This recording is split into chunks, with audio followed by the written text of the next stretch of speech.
Anima Gate of Memories is a third-person action RPG with abilities, attacks, and magic. A magical artifact known as the Biblos has the key to saving the world, and as the bearer, you must track down this item.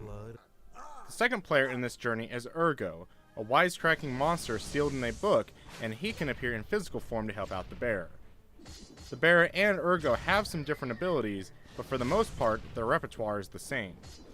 The story is confusing to follow, mostly due to the lackluster writing and performances from the main cast. But as an action RPG, it offers enough gameplay, with enough skills and secrets to unlock, that makes it a somewhat enjoyable journey. It's just an even greater nightmare.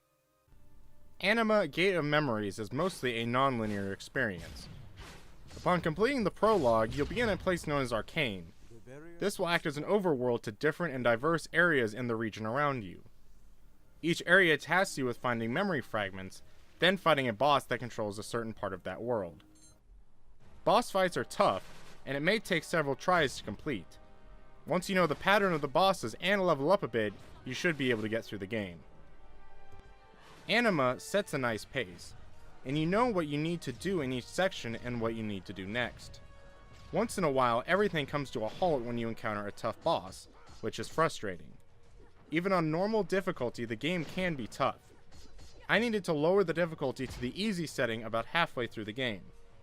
When fighting multiple enemies, the camera can be a hindrance. The camera is manual, but when you lock onto an enemy, you can't see what the other enemies around you are doing.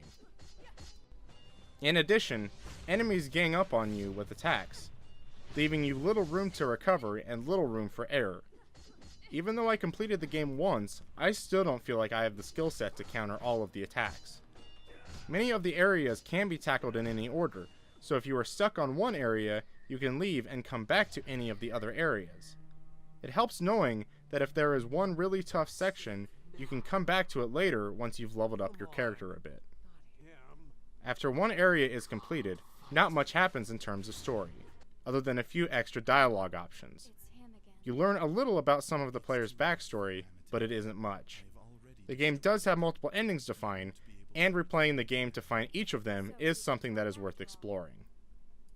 The two playable characters, the bearer and Ergo, have some different abilities and skills, but they are mostly the same. Each move, unlocked by using skill points on a skill tree for each character, can be mapped to different buttons so you can play how you want.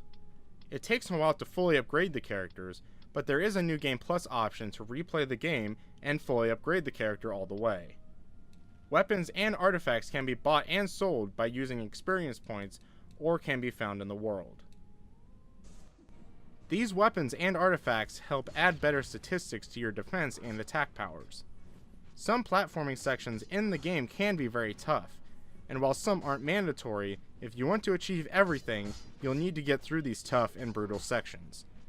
A secret area, below the area known as the Mansion of Puppets, includes a prison with some interesting prisoners, and releasing them will lead to new, added secrets in the world. The presentation for Anima is overall poor. Voice acting is very bland, and each actor sounds like they're going through the motions. This led me to not care about any of the characters, and any immersion I had in the game was lost every time a character spoke. Ergo's dialogue is perhaps the worst. He constantly refers to the bearer as baby, and constantly makes bad, sexualized jokes to the character. Thanks. Well, except me. Ugh. Most of the jokes just aren't funny, and I found them distasteful. The best part of the presentation, however, was the soundtrack. Each new area has a different theme, and the music was able to complement the area you were currently in. The music gave off an isolationist feel, knowing that you're the only one exploring old ruins and new areas. Anima Gate of Memories does some things right, but it also does a fair amount of things wrong. The story isn't very interesting and is predictable. The dialogue and presentation doesn't help immerse you into the world very well. On the gameplay side, the camera can be tough to maneuver, and platforming sections can be frustrating. However, the game works as a third-person action RPG with the skill trees, items, and secrets. The existence of a New Game Plus option and finding the several multiple endings may rope some players back in for a second playthrough.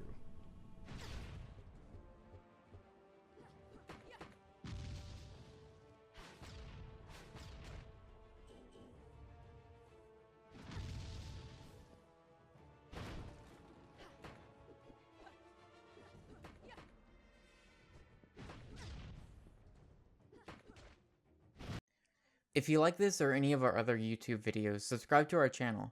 If you'd like to support what we do in general, be sure to hop on over to patreon.com/PSNStores. Your patronage helps keep our podcast 100% ad-free. Thanks for watching.